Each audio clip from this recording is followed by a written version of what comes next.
ಸುತ್ತೂರು ಮಠದ ಶ್ರೀಗಳು ಉಟ್ಕನೂರು ಮಠಕ್ಕೆ ಆಗಮನ. ತಾಲೂಕಿನ ಉಟ್ಕನೂರು ಗ್ರಾಮದ ಶ್ರೀ ಅಡವಿ ಸಿದ್ದೇಶ್ವರ ಮಠದ ಪೀಠಾಧಿಪತಿಗಳ ಪಟ್ಟಾಧಿಕಾರ ಅಂಗವಾಗಿ ಏಪ್ರಿಲ್ 10 ರಿಂದ ಏಪ್ರಿಲ್ 29ರವರೆಗೆ ಬಸವ ಪುರಾಣ ಜರುಗುವುದು.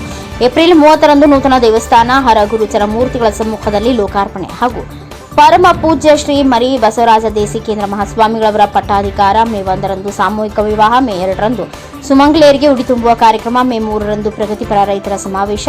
ವಿವಿಧ ಕ್ಷೇತ್ರದಲ್ಲಿ ಸಾಧನೆಗೈದ ಸಾಧಕರಿಗೆ ಸನ್ಮಾನ ಕಾರ್ಯಕ್ರಮ. ಮೇ 4ರಂದು ಲಕ್ಷದೀಪೋತ್ಸವ ಕಾರ್ಯಕ್ರಮ ಮತ್ತು 5 ದಿನಗಳ ಕಾಲ ವಿಶೇಷ ಕಾರ್ಯಕ್ರಮಗಳು ಜರುಗುವುದು. ಅಂಗವಾಗಿ ದಿನಾಂಕ 28/4/2025ರಂದು ಸೋಮವಾರದಂದು ಶ್ರೀ ಬಸವ ಮಹಾಪುರಾಣದ ಪಾವನ ಸಾನ್ನಿಧ್ಯವನ್ನ ಶ್ರೀ ಜಗದ್ಗುರು ಶಿವರಾತ್ರಿ ದೇಶಿಕೇಂದ್ರ ಮಹಾಸ್ವಾಮಿಗಳು, ಶ್ರೀ ವೀರಸಿಂಹಾಸನ ಮಹಾಸಂಸ್ಥಾನ ಮಠ ಸತ್ತೂರು ಶ್ರೀಗಳು ಪಾವನ ದಿವ್ಯ ಸಾನ್ನಿಧ್ಯ ವಹಿಸಿ ಆಶೀರ್ವಚನ ನೀಡುವವರು. ಸರ್ವಧರ್ಮ ಸದ್ಭಕ್ತರು ತನು ಮನ ಧನ ಸೇವೆ ಸಲ್ಲಿಸಿ ಸತ್ತೂರು ಶ್ರೀಗಳ ಕೃಪೆಗೆ ಪಾತ್ರರಾಗಬೇಕು ಎಂದು ಕೇಳಲಾಗಿದೆ. Virupakshayya Swami Salimath, NKS TV4 news, Raichur.